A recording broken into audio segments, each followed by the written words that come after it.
से कह रहा हूं, मोहन यादव रामद्रोही है, मोहन यादव हिंदू द्रोही है, मोहन यादव सवर्णद्रोही है।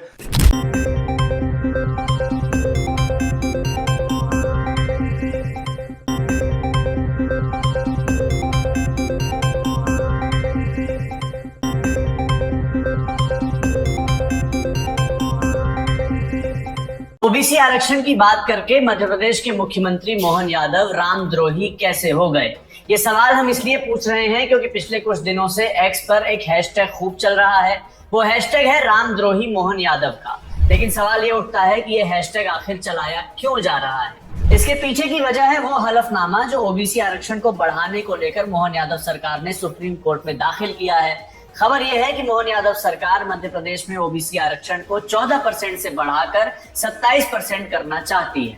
लेकिन सरकार के इस इरादे पर सुप्रीम कोर्ट की मुहर अभी लगना बाकी है, क्योंकि इस आरक्षण को लेकर मामला सुप्रीम कोर्ट में है, केस चल रहा है। लेकिन सरकार ने जो हलफनामा सुप्रीम कोर्ट में दायर किया है उसमें 1983 की एक रिपोर्ट का जिक्र है।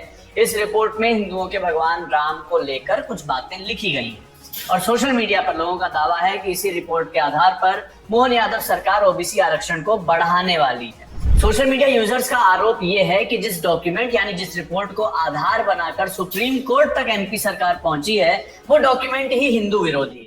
उसमें भगवान राम के बारे में हेटफुल बातें लिखी हैं। हालांकि सरकार ने इस पर सफाई तो दी है, लेकिन उससे भी कोई संतुष्ट नजर नहीं आ रहा है। आलोचना करने वाले लोग लिख रहे हैं कि अगर राम को शंभू का हत्यारा बताने वाले डॉक्यूमेंट से सरकार सरोकार नहीं रखती तो उसे अपने केस से विड्रॉ क्यों नहीं कर लेती, उसे आधार क्यों बना रही है।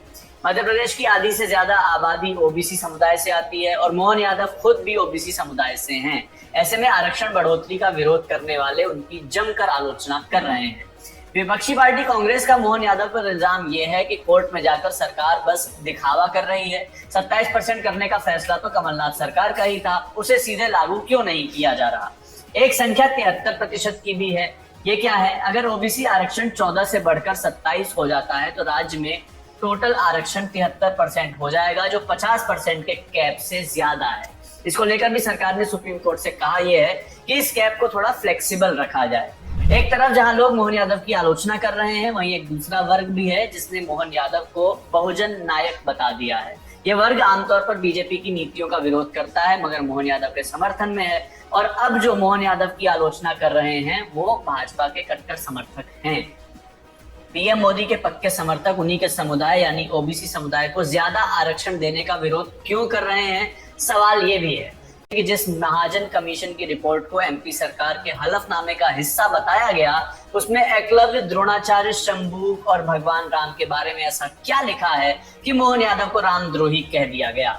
एमपी सरकार ने ओबीसी आरक्षण को बढ़ाने के पीछे क्या तर्क दिए हैं ये भी आपको बताएंगे। ओबीसी आरक्षण का केस 2019 से चल रहा है। कमलनाथ तब सीएम थे, उनकी सरकार ने फैसला लिया था। ऐसे में 6 साल से जारी इस मुद्दे की टाइमलाइन क्या है, कब कब क्या क्या हुआ, ये भी आपको इस वीडियो में पता चलेगा।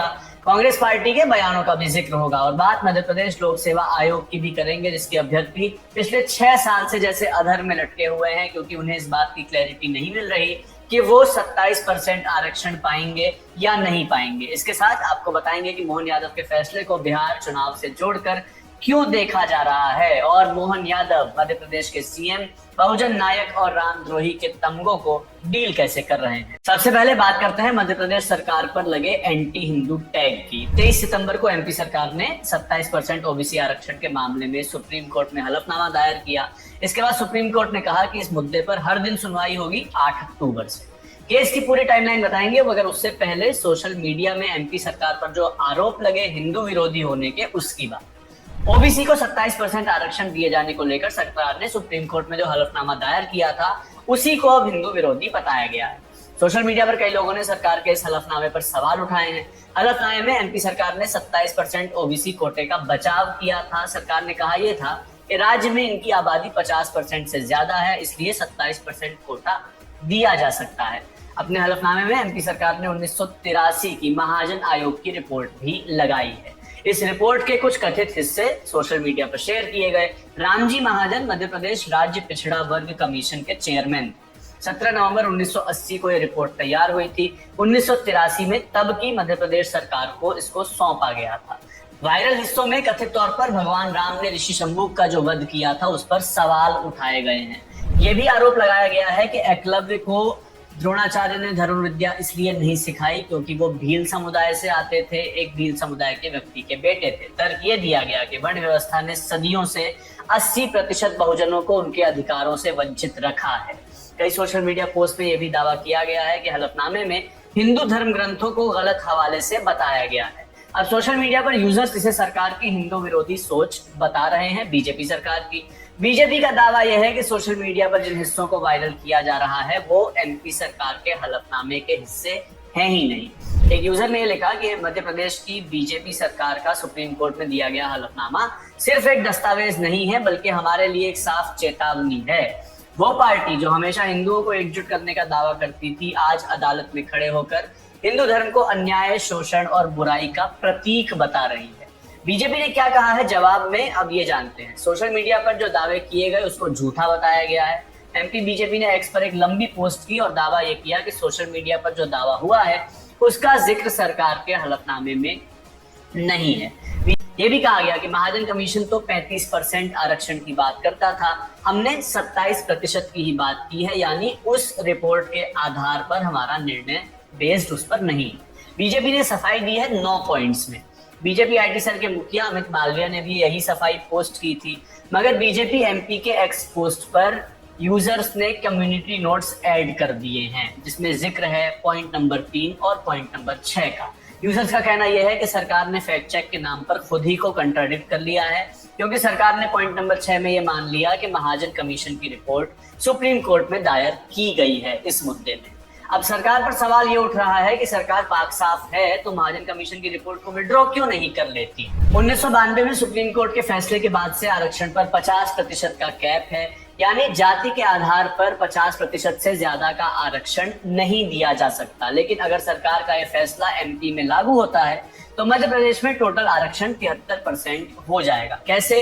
अभी एसटी यानी शेड्यूल्ड ट्राइब को आरक्षण मिलता है 20%, शेड्यूल्ड कास्ट को मिलता है 16%, ओबीसी को अगर मिलेगा तो 27% मिल जाएगा और ईडब्ल्यूएस को 10% होगा। अभी ओबीसी का 14% है, यानी अभी 60% है, तब 73% हो जाएगा टोटल आरक्षण इंक्लूडिंग ईडब्ल्यूएस।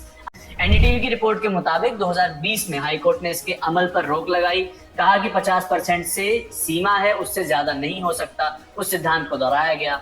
सितंबर 2021 में नई गाइडलाइंस आई। शिवराज सरकार ने महाधिवक्ता की राय पर 27% ओबीसी आरक्षण की अनुमति दे दी।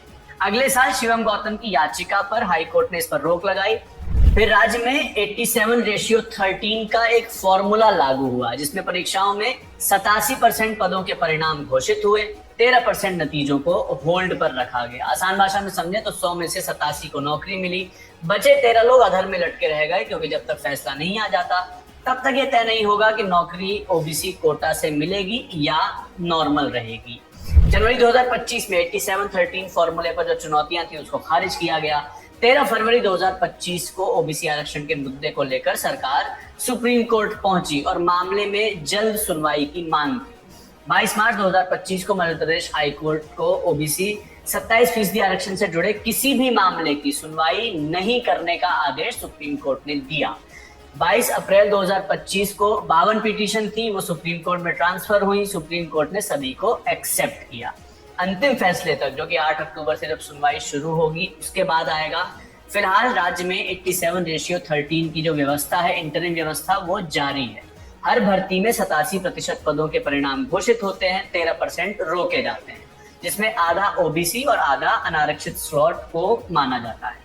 मुख्यमंत्री मोहन यादव ने अगस्त के अंत में सभी पार्टीज की एक मीटिंग भी बुलाई थी और सारी पार्टियों ने इस पर सहमति बनाई कि राज्य में 27% ओबीसी आरक्षण लागू होना चाहिए। इसके बाद कांग्रेस पार्टी ने इसे अपनी जीत बताया था। प्रदेश अध्यक्ष जीतू पटवारी ने क्या बयान दिया था, आप भी सुनिए। साथियों, ओबीसी का जब हमारी 1.5 साल की सरकार आई तो कमलनाथ जी अध्यादेश लेके आए और उसके जरिए 27% आरक्षण का हक ओबीसी समाज को मिले, परिवारजनों को मिले, इसकी शुरुआत। इसको लेकर भारतीय जनता पार्टी की बी टीम पीछे के दरवाजे से कोर्ट गई और अध्यादेश के खिलाफ कोर्ट में जीरे की। फिर हम कानून लेके आए जिसको विधानसभा ने पारित किया, राज्यपाल के यहाँ से पूरा क्लेरिफिकेशन हुआ और कानून को 27% लागू करने की एक व्यवस्थित व्यवस्था कांग्रेस पार्टी ने की, उसकी सरकार ने की, कमलनाथ जी ने की। अभी पिछले 6 साल से भारतीय जनता पार्टी की नीयत और कांग्रेस की नीयत को मैं आप सबके सामने बताने की कोशिश कर रहा हूं। ये कांग्रेस ने निर्णय लिए और उस पर काम किया। भारतीय जनता पार्टी ने क्या किया? अभी 3 दिन पहले 8 अगस्त को भारतीय जनता पार्टी ने एक फिर से हलफनामा, एक प्रार्थना दायर किया है सुप्रीम कोर्ट में। उससे पहले 2021 में मध्य प्रदेश सरकार ने ये अध्यादेश से होने वाली नियुक्तियाँ 27% आरक्षण नहीं मिले, उसका एक सभी विभागों को परिपत्र जारी किया। ये परिपत्र हम आपको दे रहे हैं। इसमें मध्य प्रदेश शासन के मुख्य सचिव ने कहा कि 27% आरक्षण जब तक अगला आदेश नहीं आए जब तक रोका जाए, किसी भी विभाग में न दिया जाए। ये मध्य प्रदेश सरकार की नियत, मतलब भारतीय जनता पार्टी की नियत का पहला प्रमाण है 2021 में। फिर 2022 में इसी प्रकार का फिर एक आदेश जारी किया जिसमें 13% होल्डेड पदों को किसी भी प्रकार से नियुक्ति नहीं दी जाए। इसका फिर एक मुख्य सचिव ने जेईडी के आदेश जारी किया। ये भारतीय जनता पार्टी की मुख्य नियत का एक प्रमाण है। उधर मोहन यादव ने एक्स पर लिखा था कि इस मामले में सभी दल एकजुट होकर एक फोरम पर आएंगे। इस मामले में विभिन्न पक्षों के अधिवक्तागण भी 10 सितंबर तक एक साथ बैठकर बात करेंगे। ये भी तय किया गया कि चयन प्रक्रिया में विभिन्न न्यायिक आदेशों के चलते नियुक्ति आदेश जारी किए जाने से वंचित शेष 13% अभ्यर्थियों को उनके नियुक्ति पत्र जारी किए जाने हेतु एकजुट होकर सभी फोरम, जिसमें विधायिका, न्यायपालिका, कार्यपालिका सम्मिलित हैं, उस पर इसे क्रियान्वित करने के लिए मिलकर प्रयास करेंगे। ये उनका एक्सपोज था। अब ये तो बात हो गई केस की, मगर ओबीसी आरक्षण को बढ़ाने का विरोध करने वालों का तर्क वही है जो आरक्षण के खिलाफ आमतौर पर होता है। सोशल मीडिया पर लोग लिख रहे हैं कि डिजर्विंग कैंडिडेट्स की सीटें आरक्षण के जरिए छीन ली जाएंगी। मोहन यादव ने इस पर भी जवाब दिया है। उन्होंने कहा यह है कि उनकी सरकार सभी वर्गों को साथ लेकर चल रही है और सामाजिक न्याय सुनिश्चित करने के लिए प्रतिबद्ध है। उन्होंने बताया कि ओबीसी आरक्षण के मामले में सरकार ने न्यायालय के सामने मजबूती से अपना पक्ष रखा है।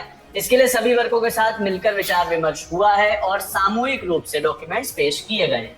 उनका कहना यह है कि उनकी सरकार की भावना और प्रयासों को देखते हुए न्यायालय ओबीसी वर्ग के लिए अतिरिक्त 13% आरक्षण के लाभ को मंजूरी दे देगा। उन्होंने कहा है कि सरकार का लक्ष्य सभी वर्गों का विकास करना और सामाजिक समानता को बढ़ावा देना है।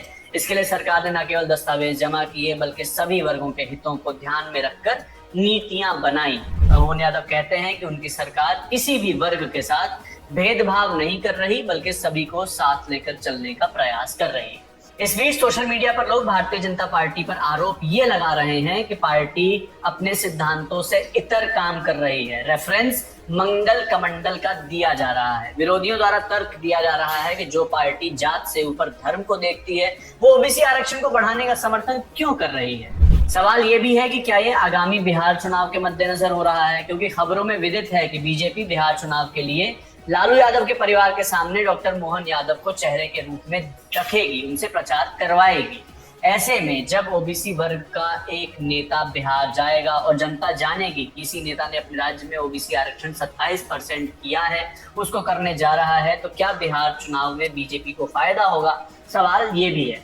आरक्षण का फैसला 2003 में भी लिया गया था मगर 2014 में खारिज हो गया। उसके बाद 2019 से मामला लटका हुआ है। ऐसे में सवाल उन अभ्यर्थियों के भविष्य का भी है जो MPPSC यानी Madhya Pradesh public service commission लोक सेवा आयोग से जुड़े हैं। उनकी मांग भी यह है कि उनकी नियुक्ति 27% आरक्षण के तहत ही की जाए। तो ये कहानी थी 27% ओबीसी आरक्षण की, जिसकी वजह से मोहन यादव की सरकार पक्ष और विपक्ष दोनों तरफ से घिरी हुई है। अब देखना यह है कि सुप्रीम कोर्ट की सुनवाई में क्या कुछ होगा और